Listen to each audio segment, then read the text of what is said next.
नमस्कार मित्रांनो. आज मी पुन्हा डॉक्टर गोसावी यांच्याकडे आलेलो आहे आणि त्यांच्याकडे पेशंट म्हणून माझे मित्र संजय सावंत यांना घेऊन आलेलो आहे. आणि त्यांची जी काही ॲक्युप्रेशरमधली मास्टरी आहे त्याचं एक तुम्हाला उदाहरण आता पाहायला मिळेल. माझा जो मित्र आहे त्याला सायटिका सदृश्य आजार आहे, म्हणजे नेमकेपणाने डायग्नोसिस झालेलं नाही. म्हणून म्हटलं आपण ॲक्युप्रेशरमध्ये काय सापडतं काय बघूया. आणि त्याप्रमाणे डॉक्टरांनी त्यांना तपासलं. डॉक्टर नमस्कार. नमस्कार. तर आता त्यांचं डायग्नोसिस काय होतं ते आपण पाहूया.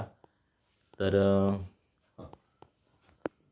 या पेशंटमध्ये सायटिका सदृश्य आजार म्हणून सांगितलं गेलं, पण प्रत्यक्षात त्याच्यामध्ये इथले पॉईंट जे आहेत, सायटिकाचे इथले पॉईंट जे काय आपल्या मणक्याचे पॉईंट जे असतात ते काय दाबले तर दुखत नाहीत.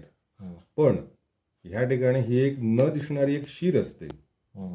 आपल्या शरीरामध्ये संपूर्ण बॉडीमध्ये एक न दिसणारी एक शीर असते. ही हीर तिचा जो पॉइंट आहे तो इथं सापडला आहे. आणि हा दाबला की ह्या पेशंटला त्या ठिकाणी कळ जाणवते. आणि ही जी शीर आहे ही दाबत राहिली की ही शीर बरी होते. हा इथला पॉइंट दाबला की ते बरी होते. आणि ही शीर तुमच्या एक्सरे मध्ये किंवा MRI मध्ये सापडत नाही. बरोबर. आणि हा साधारण उपाय त्याने किती वेळ दाबला पाहिजे, किती दिवस दाबला पाहिजे? हे साधारणतः एक 5 मिनिटं त्याने रोज दाबावं, सकाळ संध्याकाळ.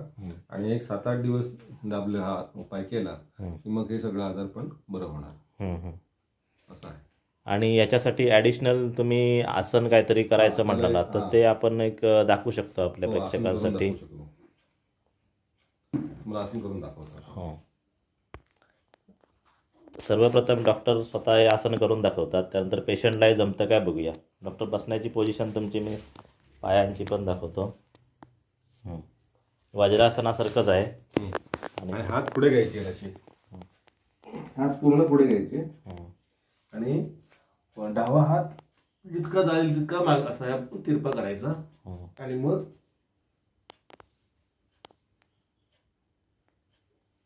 आपल्याला ताणायचं असं. परत हात पुढे घ्यायचे, परत उजव्या बाजूला हात टाकायचा, डोकं टेकवायचं आणि हे डावा हात असा ताणायचा. आता पेशंटला बघूया जमतं काय. हे आसन किती दिवस करायचं? हे रोज केलं. हे आसन केलं कोणी जर मोटरसायकलचा प्रवास केलेला असेल माणसानं तर त्याने हे आसन नक्की करावं. पाठीचा मणका सरळ येतो. चालेल, मी पण करून बघेन. आता तू दाखव करून.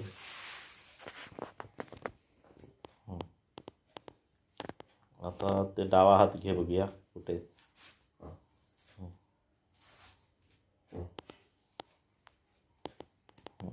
उजवा त्याच्यावर ठेवा. उजवा त्याच्यावर ठेवा. दाबा त्या काय खेचू नको. त्याच्यावर ठेवा असं. दाबा. जेवढं जमा तेवढं दाबा. बस बस बस. परत दुसरा हात.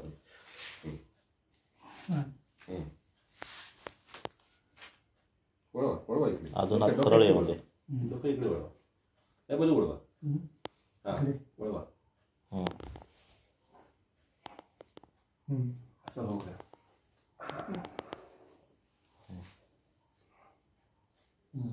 दाबा.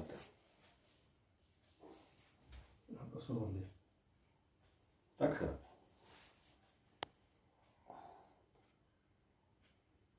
नवीन असल्यामुळे ना यांना पटकन जमतं. ज्यांना म्हणजे थोडा सराव पाहिजे या आसनाचा सुद्धा, त्यावेळी आसन जमू शकतं. तर धन्यवाद डॉक्टर. अजून आपण या संदर्भामध्ये काय मुद्दे सांगू शकतो?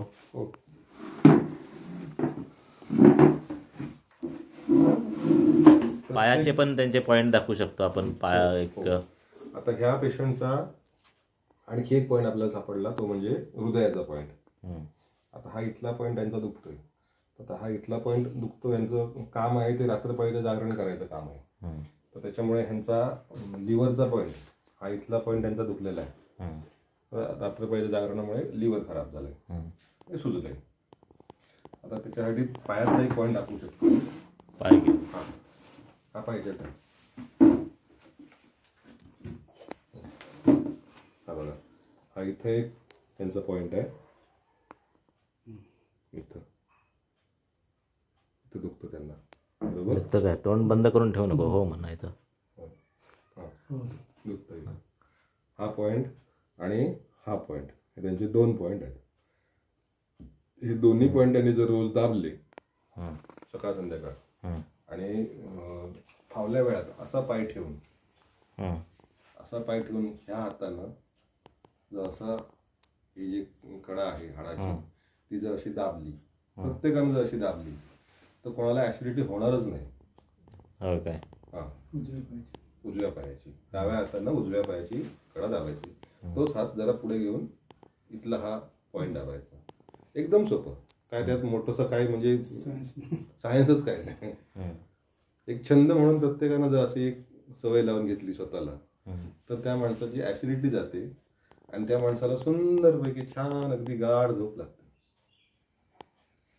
निद्रानाश हा सगळ्यात मोठा सध्याचा आजार आहे. हो, म्हणजे ऑलमोस्ट 99% लोकांकडे होतो. तर तो होऊ नये म्हणून हा एक उत्तम उपाय आहे. आणि दुसरा उपाय म्हणजे हे जे अंगठे असतात ना, या अंगठे, हे दोन्ही अंगठे, हे अंगठे असे दाबा दोन्ही ह्यानं,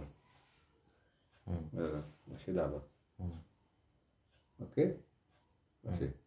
आणि त्यात ह्या कडेनं असे असे दाबा. तुम्हाला चांगल्यापैकी सुंदरपैकी झोप लागते आणि चिंता सगळी सोडून द्यायची. चिंता करत राहिलात तर मात्र झोप लागत नाही. तो एक मोठा विषय होतो. लोकांच्या मनात चिंता विचार भरपूर असतात ना, त्यामुळे मग झोप लागत नाही. तर तेवढं एक काम सोडून द्यायचं आणि हे पॉईंट लावायचे, झोपतो माणूस. तर डॉक्टर, अशा पद्धतीचे जे काही पेशंट असतात ज्यांना त्यांच्या आजाराचं नेमकं निदान होत नाही किंवा करत असलेल्या उपचाराने त्यांना योग्य त्याचं बेनिफिट मिळतं किंवा त्यांचं समाधान होत नाही, तर अशा पेशंटना तुमच्याकडे आल्यानंतर काहीतरी एक मार्ग सापडू शकतो असं मला वाटतं. काय होतं, अशा पेशंटचे जे पॉईंट असतात हे ज्यांना जरी आम्ही सांगितले की असे तुम्ही पॉईंट दाबा, तर ते आपल्याला पॉईंट दुखत नाहीत, त्यामुळे त्याला ते कळत नाहीत. आम्ही जेव्हा ते पॉईंट दाबतो त्यावेळेला ते पॉईंट दुखतात आणि आम्ही दाबतो त्यावेळेला ते पॉईंट दुसऱ्याचे दुखतायत ना, ते आम्हाला समजतात आणि म्हणून आम्ही ते हवे तेवढेच दाबणार, त्याच्या पुढे जाणार नाही. मग ते त्यांनी एकदा माझ्याकडनं तपासून घेतले, बाबा हे असं असं आहे, इतकं तुमचं हा तुमचा पॉईंट दुखतोय आणि त्याच्यावरचा उपाय म्हणजे ॲक्युप्रेशरचा उपाय आणि आयुर्वेदिक उपाय, हे दोन्ही गोष्टी आणि हे आसनं, एवढे 2-3 आसनं केली, प्रकार केले की तो माणूस आजारपणातून बाहेर पडतो. ठीक आहे, तर व्हिडिओ थांबवूया. तर डॉक्टर, धन्यवाद तुम्ही ही माहिती दिल्याबद्दल. आणि आमचे जे देवदूत बिझनेस ग्रुपचे जे कोणी प्रेक्षक आहेत तर त्यांनी याचा लाभ घ्यावा असं मी सगळ्यांना विनंती करतो. डॉक्टरांचा फोन नंबर मी तुम्हाला डिस्क्रिप्शनमध्ये देतच आहे. धन्यवाद.